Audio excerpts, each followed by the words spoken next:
Community Table and Positive Avenues of Eau Claire both share a common goal of combating poverty in the Chippewa Valley. They also share a common building on Putnam Street. A 2018 count of the region's population by the United States Interagency Council on Homelessness showed 162 homeless people living in the area, but many others also require daily assistance with food or other basic necessities. While the community table looks to make sure everyone in Eau Claire has access to food, Positive Avenues provides a daily safe space for those without a home. Staff members at both locations, such as Community Table Executive Director Michelle Kane, feel Eau Claire is doing its best to help people in need. Volunteers prepare, cook, and serve the meals every day. So our organization requires 6 to 15 volunteers per day. And so, and they have the task of feeding anywhere from, 75 to 175 people in a given day. The community table operated in the red for 6 of its past 7 years and had mounting debts. More importantly, needs were on the rise while meals served were decreasing. When Michelle Kane took the job as executive director, she knew she had challenges ahead. One, get the organization out of the red. Two, to essentially increase the number of meals served to meet the needs of the community. And then three, there was a significant drop in volunteerism. The volunteer footprint had dropped by over 1,500. Kane knew that volunteers were the bedrock of our organization and had to get creative when trying to find additional help. She created a group of brand ambassadors for the community table who were asked to find new recruits as well as develop ways to raise money. I believe in this audacious philanthropy, this concept that that motivated individuals and donors and volunteers can come together and rally around arcane concepts such as ending hunger. Just recently, a little kid who celebrated his 9th birthday and fundraised, instead of getting gifts, he asked all of his friends to bring in coffee and sugar and spices, and we ended up getting this huge basket full of them. Stories like this are what make Kane say the community table truly is a community-led organization. She says progress has been made in her first year as director, but isn't quite ready to call the operation a complete success. To me, that's like the ultimate success metric.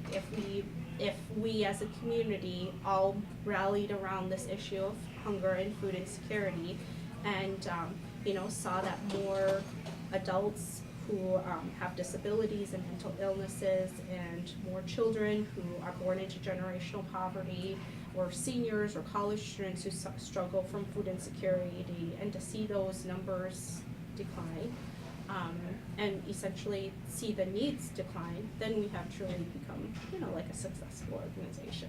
While food is being served upstairs to anyone who is looking for a meal, below at Positive Avenues, those who have nowhere else to go during the daytime need. Whether it be a desperate choice, misfortunate circumstances, or an unorthodox approach to life, all these people show that homelessness has many faces. I was afraid that it would happen, and it did. This time I've been homeless since March. Because I had enough money to get on the bus, and I knew some people in Clark County, but they directed me to Sojourn House here in Eau Claire. My boyfriend and I were arguing and whatnot with the person that we were staying with, and I got physically attacked by him, by my landlord, whatever, and I was going to take it, so my boyfriend and I took off.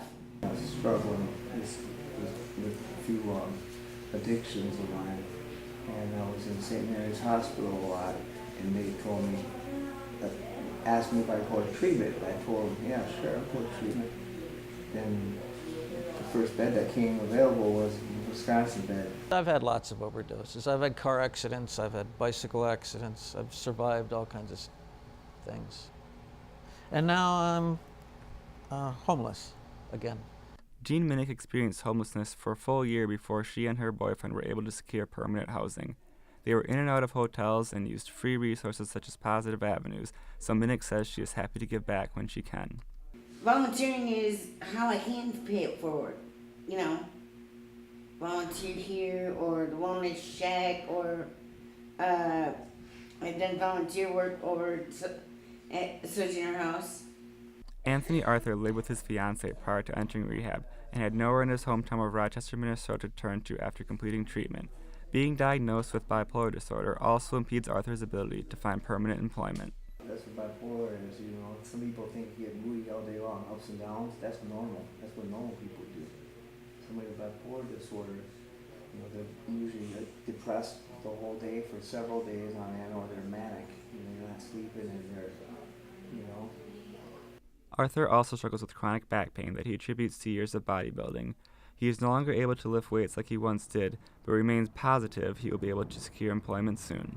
I'm just gonna hunker down. I'm in good enough shape. I can climb on roofs all. I'm 49 years old, and I can climb on a roof all day long. You know, carry shingles up and down ladders and plywood in the wind. Scott Mikulenchik moved on from Eau Claire a few days after his arrival at Positive Avenues. He had lived in cities all over the country and even spent time living in Colombia, South America. Mikulenchik says there have been times in his life when he questioned his own sanity, but insists that he is no victim. I made some healthy choices and I made some unhealthy choices, and it all is mixing together. Why Mikulenchik came to Eau Claire when his motivations were to stay warm and dry may seem strange at first, but Positive Avenue volunteer Tim Lindeen says there may be a bigger reason at play. Traveling homeless, they find that this area, not just here, but this area, treats them better. So they're here because of that. Lindeen says that steady donations of items such as clothing and backpacks are readily available to homeless people living in Eau Claire. He says consistent supplies of these goods is the main reason why homeless people often go unnoticed on the streets of Eau Claire. He appreciates what Positive Avenues is able to accomplish, but also understands the intricate dynamics of these exchanges. It's a double-edged sword. You do too much and you're keeping them homeless. You don't do too much. You try to look for that happy medium where you're not doing, the phrase we like is, do they deserve what we're giving them? No, but they need what we're giving them.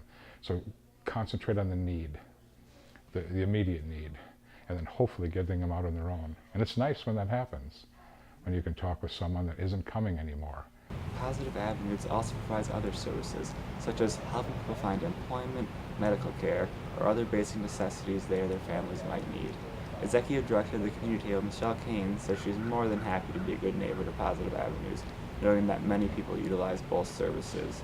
Working side by side on a common goal, leaders at both organizations say they strive daily to help improve the living conditions in the city of Eau Claire. Reporting for Inside Eau Claire, I'm Max Perrenoud.